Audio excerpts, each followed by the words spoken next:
உலகின் நம்பர் 1 சதுரங்க வீரர் குகேஷுக்கு பென்ஸ் கார் வழங்கிய Velammal nexus. Your dream vacation to Singapore starts from ₹44,999 only with GT Holidays. அண்மையில் ஒரு பதிவு படித்தேன். ஏதோ ஒரு பாலியல் ரீதியான ஒரு குற்றச்சாட்டு இங்கே வந்தபோது ஒரு மீன், மிகப்பெரிய ஆச்சரியம், ஒரு 100 பக்க கட்டுரையால் செய்ய முடியாத ஒரு மீன் செஞ்சிருது. நீங்க ராமன் கோயில் அப்புறம் கட்டுங்க, முதல்ல ராவணனுக்கு கோயில் கட்டுங்கடான்னு. ராவணனுடைய ஆட்சியில் மனநிலை பாதிக்கப்பட்டவர்கள் மன நிம்மதியோடு தூங்கினார்கள். தமிழ் வழிபாட்டை பற்றி பேசுகிற போது மிகப்பெரிய எதிர்ப்பு. வருத்தம் என்னன்னா, இங்கிலீஷ்ல ஏன் பேசினேன்னு இங்கிலீஷ் பேசுகிற யாரும் ஃபோன் பண்ணி திட்ட மாட்டாங்க இல்லையா? ஹிந்தியில ஏன் பேசினேன்னு ஹிந்தி பேசுகிற யாரும் ஃபோன் பண்ணி திட்ட மாட்டாங்க. ஆனால் தமிழ்ல ஏன் பேசினேன்னு தமிழ் பேசுகிற ஒருத்தர் ஃபோன் பண்ணி திட்டுற அளவுக்கு அவர் பேச்சாளர் இல்லை, பேச்சாளர் எனக்கு ஃபோன் பண்றாரு. தம்பி வணக்கம் அப்படின்னாரு. வணக்கம் அப்படின்னு யதார்த்தமா பேச ஆரம்பிச்சேன். நீங்க அன்னைக்கு ஒன்று பேசியிருந்தீங்க, இந்த தமிழ்ல வழிபடலாம்னு சொல்றீங்க, அதெல்லாம் எப்படி வழிபட முடியும் அப்படின்னாரு. ஏன் தமிழ்ல வழிபட முடியாதா என்ன? இதே நான் கேட்கிறேன். கிட்டத்தட்ட 1 மணி நேரம் 15 நிமிஷம் வர என்னை திட்டினாரு. இதெல்லாம் நல்லாவே இருக்க மாட்டாரு.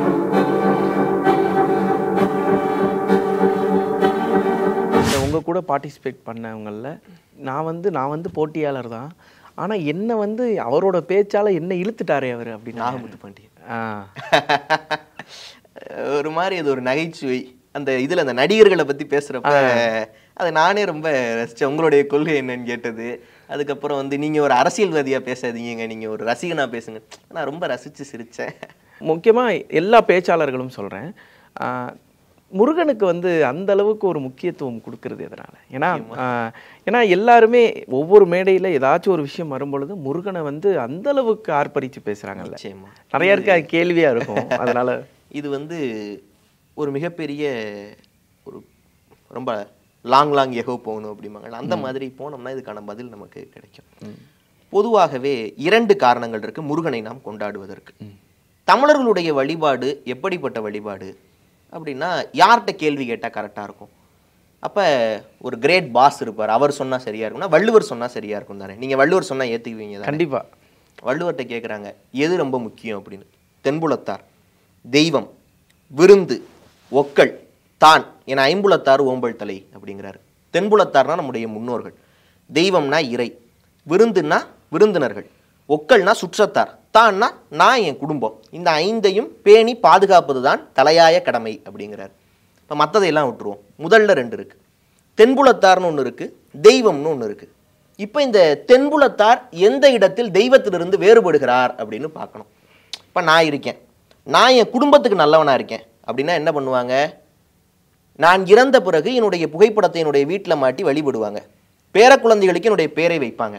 இதே நான் வாழ்ந்த ஊர்ல இருக்க எல்லாருக்கும் நான் நல்லவனா இருந்தேன்னா அந்த ஊர்ல இருக்க எல்லோரும் என் புகைப்படத்தை வைத்து வழிபடுவார்கள். அவர்களுக்கு பிறக்கிற குழந்தைக்கு பேரை வைப்பாங்க.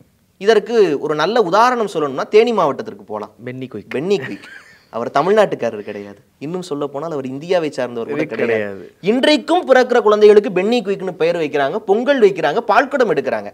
அப்ப பென்னி குயிக் அந்த ஊரில் இருந்தவர்களுக்கெல்லாம் நல்லவராக இருந்ததுனால அவர் தெய்வமா மாறிட்டார்.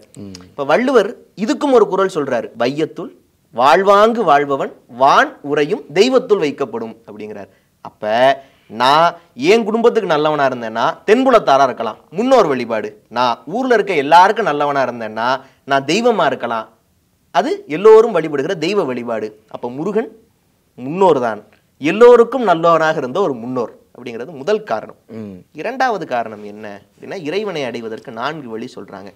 1 சகமார்க்கம், 2 சன்மார்க்கம், 3 தாச மார்க்கம், 4 சத்புத்திர மார்க்கம். 4 மார்க்கம் சொல்றாங்க. 4மே சிறப்பான மார்க்கம் தான். ஆனால் இந்த 4ல் எது 2 சிறப்பான மார்க்கம்?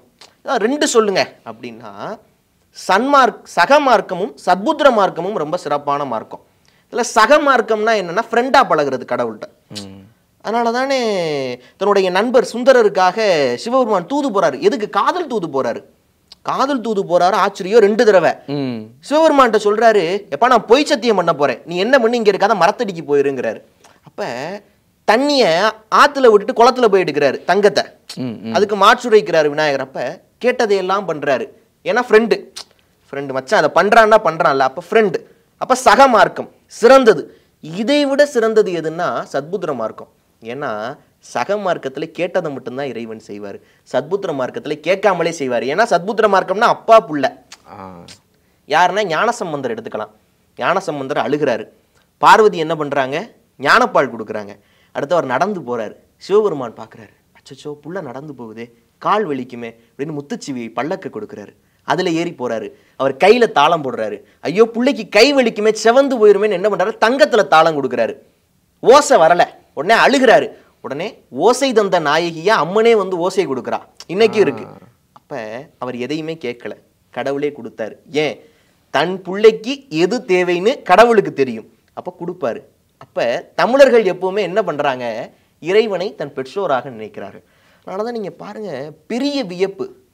கேட்க மாட்டான் தமிழர்கள் வந்து, சாமி எனக்கு குடுன்னு கேட்க மாட்டான், ஆர்டர் பண்ணுவான், எனக்கு நீ கொடுக்கணும். அதான் பாரதி பாடுறாரு பாருங்க, சொல்லடி சிவசக்தி. அம்மாட்ட தானே பேச முடியும், சொல்றி சொல்லடி சிவசக்தி, என்னை சுடர்மிகும் அறிவுடன் படைத்து விட்டாய். அடுத்த வரி ரொம்ப முக்கியம், வல்லமை தாராயோ, தரமாட்டியா, அதுக்கிட்ட சொல்றாரு, நான் ஒண்ணு எனக்காக கேட்கல, இந்த மாநிலம் பயனுற வாழ்வதற்கே அப்படிங்கிறாரு. இப்ப அடுத்து சொல்றாரு, இப்படி பாரதி ஒரு ஆர்டர் தான். இங்க பாரு, அன்றாடம் காட்சியா சோத்துக்கும் மற்றதுக்கும் கஷ்டப்படுற மாதிரி என்ன வச்சிருந்தீங்கன்னா நான் சாமி கும்பிட மாட்டேன், நாத்திகன் ஆயிருவேன் அப்படிங்கிறாரு பாரதி. நேரடியாவே மிரட்டுறாரு. நேரடியா மிரட்டுறாரு. அம்மா தானே, கோச்சிக்க மாட்டா, அம்மா தானே மிரட்டுற. அடுத்து கண்ணதாசன் பாடுறாரு, அள்ளி கொடுப்பதில் வல்லமை பெற்றவன் அப்பன் பழனியப்பன் அப்படின்னு பாடுறாரு. அப்ப தங்களுடைய பெற்றோர்களாக அப்படி முருகனை வழிபடுறோம். அப்ப இவர்களை எல்லாம் விட ஒரு நெருக்கம் முருகன் மீது அதிகமாக இருப்பதற்கு காரணம், முருகன் என்பவன் நம்முடைய முன்னோர். அதனாலதான் வைரமுத்து தன்னுடைய பாட்டு மிக நீண்ட பாடல், அதுல கடைசியா சொல்லுவாரு, தாத்தா என்றேன் நான், பேரனே என்றான் முருகன், இருவர் தழுவல் நெருக்கத்தில் நொறுங்கி சிதறின நூற்றாண்டின் துகள்கள் அப்படிம்பாரு. அப்ப முருகன் என்பவன் யாரோ கிடையாது, நம்முடைய முன்னோர், நம்முடைய தாத்தா மாதிரி, நம்முடைய அப்பாவுடைய அப்பாவுடைய அப்பா மாதிரி முருகன். அதனால அவன் மீது ஒரு நெருக்கம் அதிகம். அதான் அதே மாதிரி இன்னொரு நெருக்கம் வந்து ராவணன் மீதும் அதிகம். வடக்கே வந்து ராவனுக்கு சத்தம் கொடுத்தாங்கன்னா, தெற்கு வந்து ராவணனுக்காக. அண்மையில் ஒரு பதிவு படித்தேன், ஏதோ ஒரு பாலியல் ரீதியான ஒரு குற்றச்சாட்டை இங்கே வந்தபோது ஒரு மீன், எனக்கு மிகப்பெரிய ஆச்சரியம், ஒரு 100 பக்க கட்டுரையால் செய்ய முடியாத ஒரு மீன் செஞ்சிருது. அந்த மீன் போட்டிருக்கிறாங்க, அந்த சம்பவத்தை மேலே போட்டு கீழே, நீங்க ராமன் கோயில் அப்புறம் கட்டுங்க, முதல்ல ராவணனுக்கு கோயில் கட்டுங்கடான்னு. சரிதானே, அவன் எவ்வளவு கண்ணியமாக இருந்திருக்கிறான், அதை முதல்ல அந்த மீமை படிக்கிற போது அப்படி ஆச்சரியமா இருந்துச்சு. இப்போ ராவணனுக்கு தமிழ்நாட்டில் ஒரு மிகப்பெரிய மதிப்பு இருக்கிறது. இப்போ ராவணன் வந்து ஒரு சைவ சமயத்தை சார்ந்தவனாக இருக்கிறான், சிவபெருமானை வழிபடுகிறவனாக இருக்கிறான்.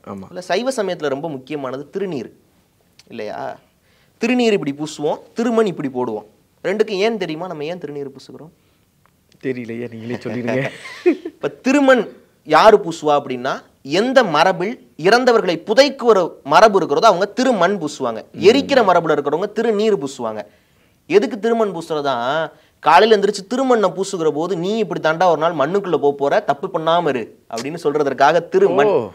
திருநீரை எடுத்து பூசுகிற போது நீ ஒரு நாள் சாம்பலா போயிருவ, தப்பு பண்ணாம இருக்கணும், சரியா நடந்துக்கணும் அப்படின்னு சொல்றதுக்காக திருநீரை பூசுகிறோம்.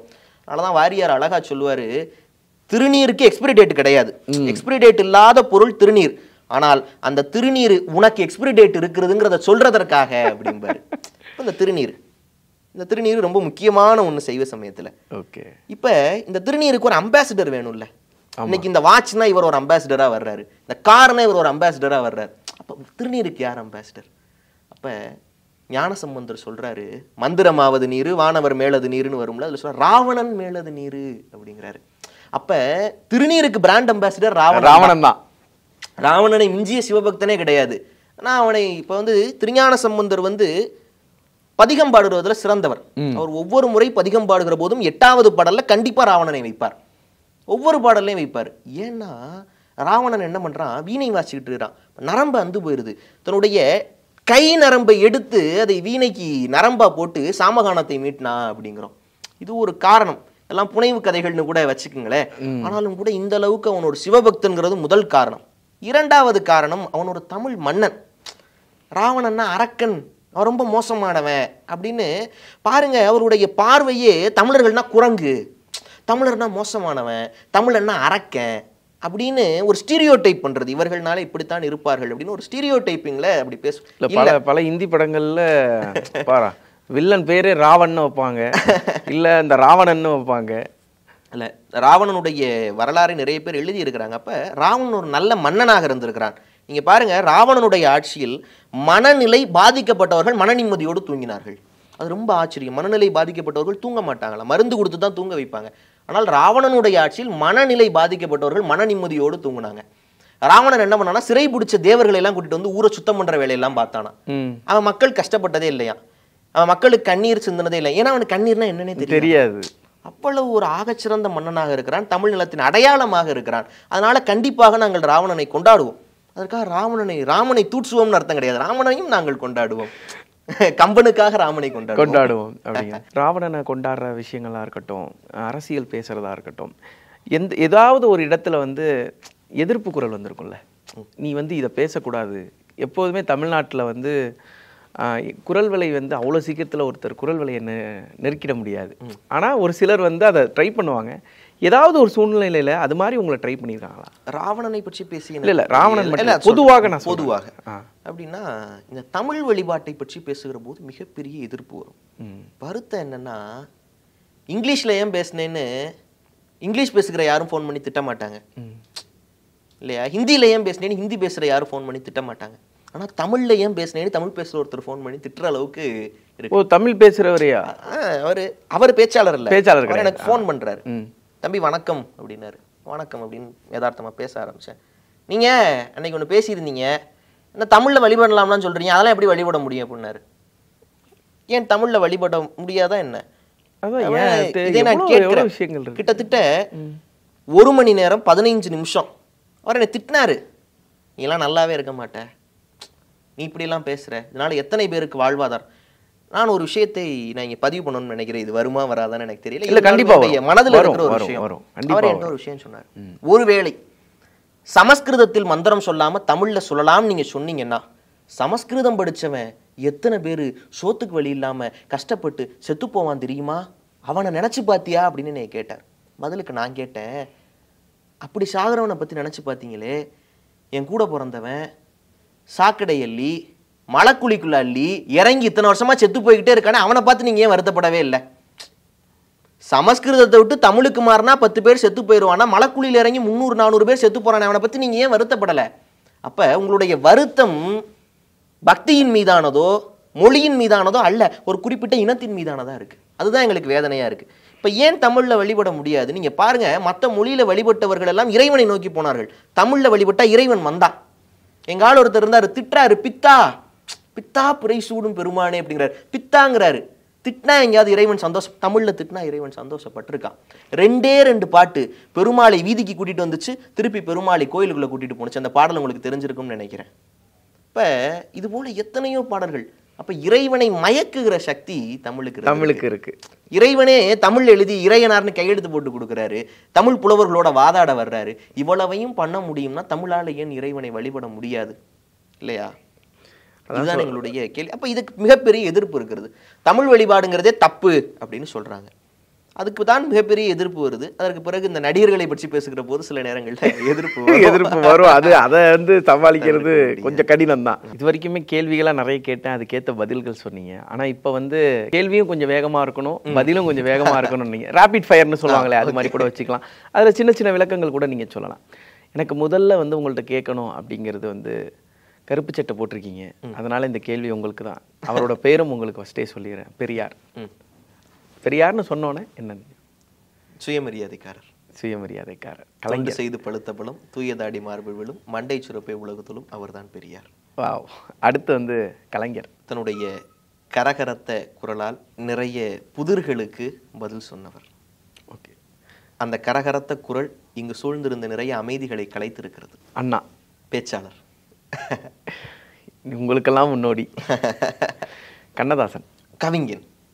சிலருக்கு சில விஷயங்களை, இதுவே உங்களுக்கான மிகப்பெரிய அடையாளம் தானே கவிஞன். கலாம். தமிழ்நாட்டில் சாமி படம் போட்ட காலண்டர் இல்லாத வீடுகளை கூட நீங்கள் பார்க்கலாம், கலாம் படம் போட்ட கேலண்டர் இல்லாத வீடுகளை பார்க்கவே முடியாது. சூப்பர், அற்புதம். காவி உடை. காவி உடைன்னு சொன்னோடனே உங்களுடைய நினைவுக்கு சில நந்தாக்கள் வரலாம். காவி உடை எப்படிப்பட்டதல்ல. காவி வெள்ளைன்னு 2 நிறம் உண்டு. காவி என்பது துறவுக்கான நிறம், எப்போது துறவு வெற்றி அடைகிறதோ அப்போது வெள்ளை நிறம். அப்ப காவி என்பது உண்மையிலேயே தூய்மையான ஒரு நிறம் தான். இவர்கள் காவிக்கு கரை பூசுகிறார்கள். கரைவேட்டி. கரைவேட்டி. கஞ்சிக்கு வெளி இல்லாதவர்கள் கூட கரைவேட்டிக்கு கஞ்சி போட்டு கொண்டிருக்கிற நாடு இது. ஆனாலும் அந்த கரைவேட்டிகள் தான் இங்கு பல தலைவர்களை நிலைநிறுத்தி கொண்டிருக்கிறது. அடிப்படை தொண்டர்கள் தானே. ஓகே. கவிதை. அண்மையில் ஒரு கவிதை எழுதினேன். யாரோ என்னிடம் உன்னை பற்றி கவிதை எழுத சொன்னார்கள். உன்னை பார்க்காமலேயே இருந்திருக்கலாம் என்பதை விட வேறு என்ன பெரிய கவிதை எழுதிவிட போகிறேன். நிறைய பேருடைய ஏக்கமா இது இருக்கும். சகிப்புத்தன்மை. நான் உங்களை அலைபேசியில் அழைக்கிற போது முதல் அழைப்பிலேயே நீங்கள் எடுக்க வேண்டும் என்று நினைப்பதுதான் மிகப்பெரிய சர்வாதிகாரம். நீங்க ஏதோ ஒரு வேலையில இருக்கீங்க அப்படின்னு புரிந்து கொள்ளும் அளவிற்கு சகிப்புத்தன்மை இருந்தாலே இங்க நிறைய உறவுகள் நல்லா இருக்கும் நான் நினைக்கிறேன். சர்வாதிகாரம்னு சொன்னோன்னே எனக்கு ஹிட்லர் ஞாபகம் வந்துட்டார். ஹிட்லர். எனக்கு ஹிட்லரை சொன்னவுடன் ஒரு மிகப்பெரிய கவிதை நினைவுக்கு வருது. என்னுடைய அக்கா சுந்தர தேவி எழுதின கவிதை. நான் சொல்றேன், கவிதை ரொம்ப சிம்பிளா இருக்கும். ஆனால் நீங்க உணர்ந்து பாருங்க, பல நாள் இரவின் தூக்கத்தை நீங்கள் துளைக்க நேரிடும். காதல் ஒன்றும் ஆச்சரியமானதல்ல. ஹிட்லர் காதலித்தார். காதல் ஆச்சரியமானதுதான். ஹிட்லரும் காதலித்தார். வா. ஆனா ஹிட்லரையே சிரிக்க வச்ச சார்லி சாப்ளின். சார்லி சாப்ளின் உண்மையிலேயே சர்வாதிகாரத்தால் செய்ய முடியாத சில விஷயங்களை கூட சிரிப்பால் செய்துவிட முடியும் என்று காட்டியவர். வாவ், அற்புதமானது. எனக்கு ஒரு ஆசை, நான் ஒரு தலைப்பு கொடுக்குறேன். கண்டிப்பா. ரொம்ப பெரிய அளவுக்குலாம் யோசிக்கல. உங்களோட பேச்சுகள்லேருந்து சல்லிப்பய. சல்லிப்பய ஒரு கதை. சல்லிப்பயல். இந்த தலைப்பை கேட்டவுடனே என்னுடைய நினைவுக்கு வருகிற கதை கந்தர்வன் அவர்களுடைய கதை. அவர் ஒரு கம்யூனிஸ்ட். அந்த கம்யூனிஸ்ட் என்ன பண்ணுறாரு, ஒரு நாள் சாலையோரத்தில் நின்று கொண்டு இருக்கிறார். அப்போ மாடியிலிருந்து ஒரு கணவனும் மனைவியும் நின்றுட்டு இருக்கிறாங்க. அப்போ அந்த கணவன் என்ன பண்ணுறான், மாடியிலிருந்து தவறி கீழே விழுந்துடுறான். எல்லோரும் அவனை சூழ்ந்து கொள்கிறார்கள். அவனுடைய மனைவியும் ரத்தம் கசிஞ்சு போயிட்டு இருக்கு. துணியை தலையில் கட்டுறாங்க, என்னென்னமோ பண்ணுறாங்க. ஒரு 10 பேர் இருந்தவர்கள் 5 பேராக குறைகிறார்கள். 5 நாளாக குறைகிறது, 4 3ஆக குறைகிறது. அடிபட்டவன் அவன் மனைவி கந்தர்வன். இந்த கதை ஏறத்தாழ 40 ஆண்டுகளுக்கு முன்பு நடக்கிறது. இப்போ கந்தர்வன் என்ன பண்ணுறாரு, ஏமா உன்ட்ட பணம் இருக்கான்னு கேட்குறாரு. மனைவி சொல்கிறாங்க, இல்லை, இந்த மருத்துவமனைக்கு வர்றதுக்கே நாங்கள் கடன் வாங்கிட்டு தான் வந்தோம். ஆனால் சரி அப்படின்னு ஒரு காரை பிடிச்சி, புதுக்கோட்டைக்கிட்ட நடக்குது, காரை பிடிச்சி அந்த மனைவியையும் கணவனையும் ஏற்றிக்கிட்டு இவர் தன்னுடைய வீட்டுக்கு காரை அனுப்ப சொல்கிறார். அப்போ பிஎஃப் பணம் 7000 ரூபா வாங்கி வச்சிருக்கிறார் தன்னுடைய வீட்டு செலவுகளுக்காக. 7000 என்பது 40 ஆண்டுகளுக்கு முன்னாடி மிகப்பெரிய தொகை, ரொம்ப பெரிய காசு. அந்த பேக்கெட்டே உடைக்காம 7000 ரூபாய் எடுத்து வச்சுக்கிட்டு வர்றாரு. கார் நகர தொடங்குகிறது. கந்தர்வனுடைய மடியில் அடிபட்டவர் சொட்டு சொட்டாக ரத்தம் அப்படி லைட்டாக கசிஞ்சிருக்கு. அவனை பார்க்கிறார். இவன் கீழே விழுந்தப்ப அரை மணி நேரத்துக்கு முன்னாடி 30 பேர் வந்தாங்க. இப்போ நான் ஒருத்தன் மட்டும்தான் இருக்கேன். ஏன்னா எனக்கு அவ்வளவு மனிதநேயம் இருக்கு. காரணம், நான் மார்க்ஸை படித்திருக்கிறேன், நான் ஒரு கம்யூனிஸ்ட் அப்படின்னு நினச்சிக்கிறார். கொஞ்ச தூரம் கார் நகர்கிறது. அடுத்து நினச்சி பார்க்குறாரு, இவன் யாருன்னு எனக்கு தெரியாது, நான் யாருன்னு இவனுக்கு தெரியாது. ஆனால் என்னைய நம்பி இவன் என் மடியில் படுத்து கிடக்கா அப்படின்னா நான் எவ்வளோ நல்ல மனிதனாக இருக்கணும். காரணம், நான் கம்யூனிஸ்ட், நான் மார்க்ஸை படித்திருக்கிறேன், நான் ஒரு நல்ல மனிதன் அப்படின்னு நினைக்கிறார். இன்னும் கொஞ்சம் தூரம் கார் போகிறது. பாக்கெட்டை பார்க்கிறார். பாக்கெட்டில் பணம். அவன் மனைவியே கையில் காசு இல்லை, கடன் வாங்கிட்டு தான் வந்தோன்னு சொல்லிட்டா, யாருன்னே தெரியாத இவனுக்காக என் பிஎஃப் பணம் 7000 ரூபாய் எடுத்துட்டு நான் வந்திருக்கிறேன். நான் எவ்வளவு பெரிய மனிதன். நான் காரணம், கம்யூனிஸ்டை படித்திருக்கேன், அவன் கம்யூனிசத்தை படித்திருக்கிறேன், மார்க்ஸை படித்திருக்கிறேன், நல்ல மனிதன் நினைக்கிறான். கொஞ்சம் தூரம் கார் போகிறது. மருத்துவமனைக்கு போயிடுறாங்க. டாக்டர் பார்த்துட்டு இருக்கிறாரு. அப்போ ஒரு ரத்த பிரிவை சொல்லி அந்த பிரிவு ரத்தம் வேணும்னு கேட்குறாங்க. என்னுடைய ரத்தமும் அதே பிரிவு தான், உறிஞ்சிக்கிங்க அப்படிங்கிறாரு. ரத்தத்தை எடுத்துடுறாங்க. எடுத்துக்கொண்டு இருக்கிற போது கந்தர்வன் நினைக்கிறாரு, இவன் யாருன்னே தெரியாது, இவனுக்கு நான் என் ரத்தத்தை எடுத்துக்குங்கன்னு சொல்லலை, உறிஞ்சிக்கிங்கன்னு சொன்னேன். காரணம், நான் நல்ல மனிதன். காரணம், நான் மார்க்ஸை படித்திருக்கிறேன், கம்யூனிசத்தை படித்திருக்கிறேன். வெளியில் வர்றாரு, கையை தேய்ச்சிட்டு. இரவு 12 மணி. வாசலில் ஒருத்தன் தன்னுடைய அழுக்கு வேட்டியையே போர்வையாக பொருத்தி படுத்து கிடக்கான். சாத்துக்குடி ஜூஸ் போடுறவன். அவனை கந்தர்வன் எழுப்புறாரு. எழுப்பிட்டு, தம்பி ஒரு ஜூஸ் போடு அப்படிங்கிறாரு. அவன் 5 சாத்துக்குடியை வெட்டி ஜூஸ் போட்டு ஒரு கையில் ஒரு டம்ளர் நிறைய கொடுக்குறான். கந்தர்வன் குடிக்கிறார். குடிச்சு முடிச்சுட்டு, தம்பி எவ்வளோ வேணும் அப்படின்னு கேட்குறாரு. கையில் அந்த பஞ்சு இருக்கும்ல, அதை பார்த்துட்டு அந்த சாத்துக்குடி ஜூஸ்கார சொன்னானா, சார் ரத்தம் கொடுத்தவன்ட்டெல்லாம் நான் காசு வாங்குறது இல்லை சார், போயிட்டு வா அப்படிங்கிறான். இப்போ கந்தர்வன் நினைச்சாராம், நான் நான் நான் நான் என்று சொல்லி கொண்டிருந்த அகந்தை உடைந்து போனது. ரத்தம் கொடுத்தவன்ட்டெல்லாம் நான் காசு வாங்குறது இல்லை சார்னு சொன்ன இந்த சாத்துக்குடிக்காரனின் வார்த்தைகளுக்கு முன்பு அப்படின்னு நினைத்து பாருங்கள். மனிதன் உண்மையிலேயே சல்லிப்பயல் தான். அதை தான் ஒரு கவிஞர் அழகா சொன்னாரு. மனிதன் என்பதற்கான உண்மையான உதாரணம் மனிதன் ஒரு மகத்தான சல்லிப்பயல் அப்படின்னாரு. அப்ப மனிதன் ஒரு சல்லிப்பய, அவன் செய்கிற காரியத்தால் அவன் மகத்தான சல்லிப்பயலாக மாறலாம். அதை தான் வள்ளுவர் சொன்னார், வையத்துள் வாழ்வாங்கு வாழலாம், வானுரையும் தெய்வத்துள் வைக்கப்படும். அதுதான் மகத்தான சல்லிப்பய. தலைப்பு தான் கொடுத்தேன், அடிச்சு நவுத்தி எங்கேயோ போயிட்டீங்க. மனுஷன் எவ்வளவு பெரிய சல்லிப்பைய சார். உண்மையிலே அதான் மிகப்பெரிய பாராட்டு மனுஷனுக்கு. ஓகே. உலகின் நம்பர் 1 சதுரங்க வீரர் குகேஷுக்கு பென்ஸ் கார் வழங்கிய வேலுமால் நெக்ஸஸ். என் நடிப்பை ஜெயலலிதா பாராட்ட மறுத்தார். ஏன் தெரியுமா? நக்கீரன் இதழில் சினிமா கொட்டகை டைரக்டர் ரைட்டர் VC குகநாதன் எழுதி வரும் புதிய தொடர். வாங்கி படியுங்கள் உங்கள் நக்கீரன்.